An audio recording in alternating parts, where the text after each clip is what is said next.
আমি একটা ভিডিও করতেছি। অনেক অনেক কিছু চোখ খুলেও দিয়েছে।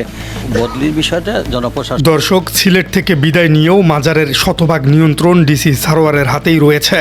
প্রশাসনের চরম পাওয়ার প্লে এবং তারেক রহমান দিয়েছেন এক বিশাল গ্রিন সিগন্যাল। বদলি হয়েও যেন বদলি হলেন না ডিসি সারোয়ার। সিলেট থেকে তাকে হয়তো সরিয়ে দেয়া হয়েছে, কিন্তু মাজার সিন্ডিকেটের গলায় তিনি যে অদৃশ্য শেকল পরিয়ে দিয়ে গেছেন তা থেকে আর কেউই বের হতে পারল না। সবাই ভেবেছিল সারোয়ারের বিদায়ে মাজারের শত কোটি টাকার লুটেরা চক্র জিতে গেছে, কিন্তু না। বিদায় বেলায় প্রশাসনের এমন এক ভয়ঙ্কর পাওয়ার প্লে বা ক্ষমতার দাপট তিনি দেখিয়ে গেছেন যা দেখে রীতিমতো কাঁপছে পুরো সিন্ডিকেট। কিন্তু কি সেই মাস্টার স্ট্রোক? আসুন খবরের ভেতরের খবরটা জেনে নেওয়া যাক।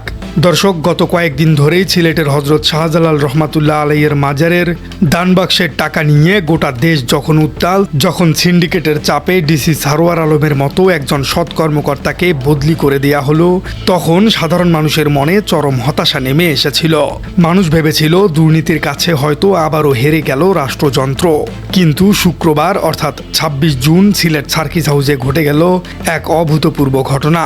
প্রশাসন বুঝিয়ে দিল ব্যক্তি সারোয়ার হয়তো চলে গেছেন, কিন্তু তার প্রতিষ্ঠিত সিস্টেম এবং প্রশাসনের অসীম ক্ষমতার কাছে মাজার সিন্ডিকেট আক্ষরিক অর্থেই আত্মসমর্পণ করতে বাধ্য হয়েছে। শুক্রবার সকালে সিলেট সার্কিট হাউসে প্রশাসন, সিলেট সিটি কর্পোরেশন এবং মাজার কর্তৃপক্ষের এক অত্যন্ত রুদ্ধশ্বাস এবং হাই ভোল্টেজ যৌথ বৈঠক অনুষ্ঠিত হয়। ওই বৈঠকে উপস্থিত ছিলেন সরকারের শিল্প ও বাণিজ্য মন্ত্রী খন্দকার আব্দুল মুক্তাদির।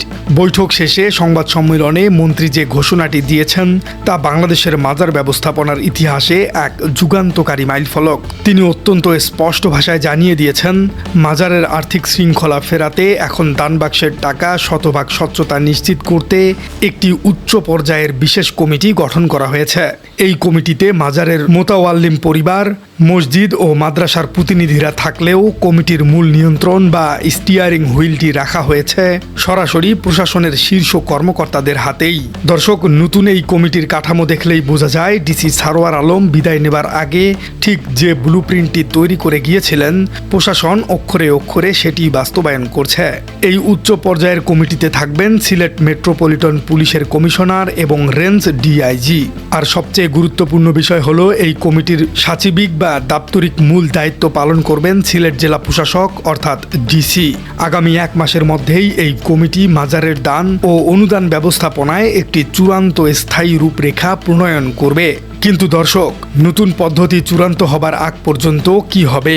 লুটেরা খাদেমরা কি আগের মতোই টাকা পকেটে ভরবে? না দর্শক, সেই সুযোগ চিরতরে বন্ধ। মন্ত্রী খন্দকার আব্দুল মুক্তাদির অত্যন্ত কঠোর ভাষায় জানিয়ে দিয়েছেন, নতুন পদ্ধতি চূড়ান্ত হবার আগ পর্যন্ত মাজারের প্রচলিত নিয়মেই দান বাক্সে টাকা আসবে, কিন্তু বাক্স ভর্তি হবার পর সেই টাকার চাবি আর কোনো খাদেমের পকেটে থাকবে না। বাক্স ভর্তি হলে ওই উচ্চ পর্যায়ের কমিটির প্রত্যক্ষ তত্ত্বাবধানে সবার সামনে প্রকাশ্যে সেই টাকা গোনা হবে। এরপর সেই বিপুল পরিমাণ অঙ্কের টাকা সরাসরি চলে যাবে জেলা প্রশাসক অর্থাৎ ডিসির একটি নির্দিষ্ট এবং বিশেষ ব্যাংক অ্যাকাউন্টে।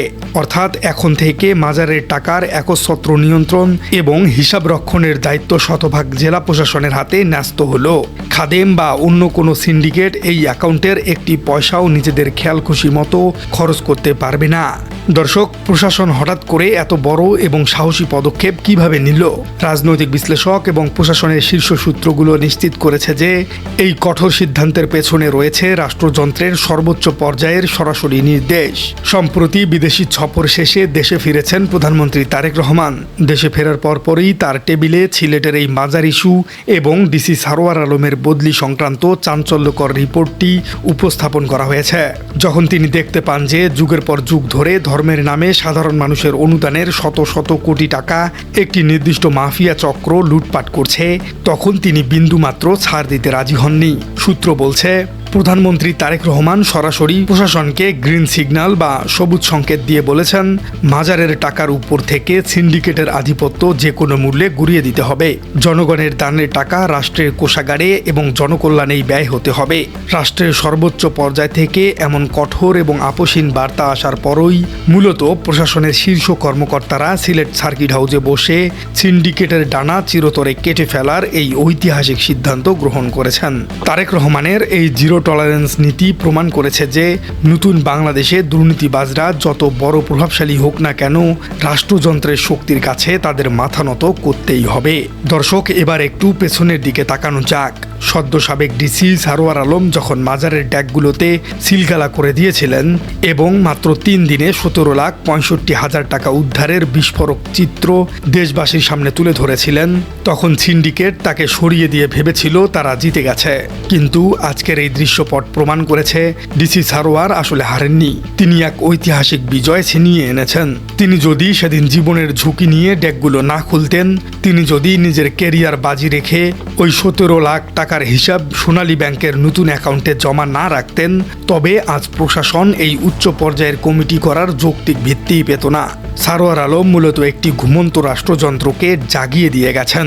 তিনি প্রমাণ করে গেছেন যে একজন ডিসি চাইলে 700 বছরের পুরনো একটি বিশাল সাম্রাজ্যের ভিত এক নিমিষেই কাঁপিয়ে দিতে পারেন।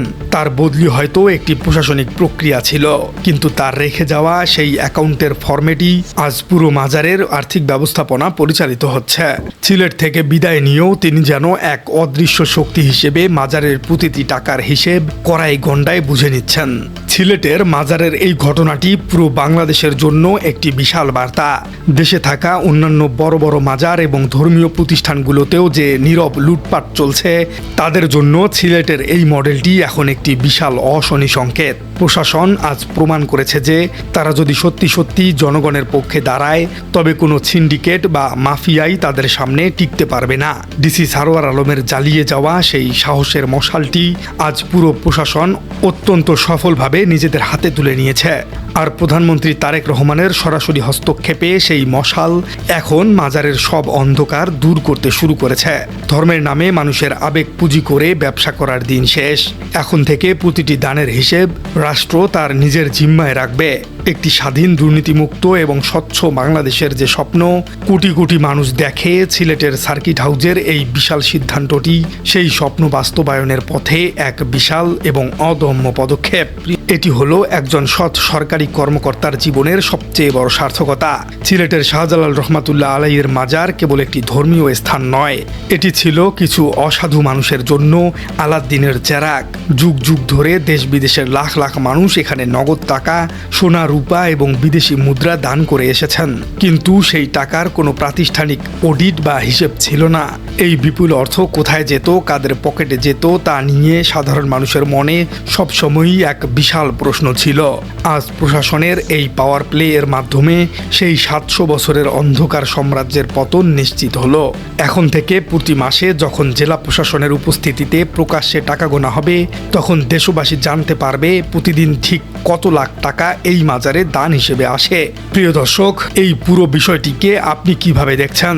ডিসি সারোয়ার আলম যে সিস্টেমটি দাঁড় করিয়ে গেছেন, সেটির সাথে আপনি কি একমত? কমেন্টে জানিয়ে দিন আপনার মূল্যবান মতামত। আর আমাদের চ্যানেলে নতুন হয়ে থাকলে চ্যানেলটি সাবস্ক্রাইব করে বেল আইকনটি বাজিয়ে দিন। দেখা হচ্ছে পরবর্তী কোনো ভিডিওতে।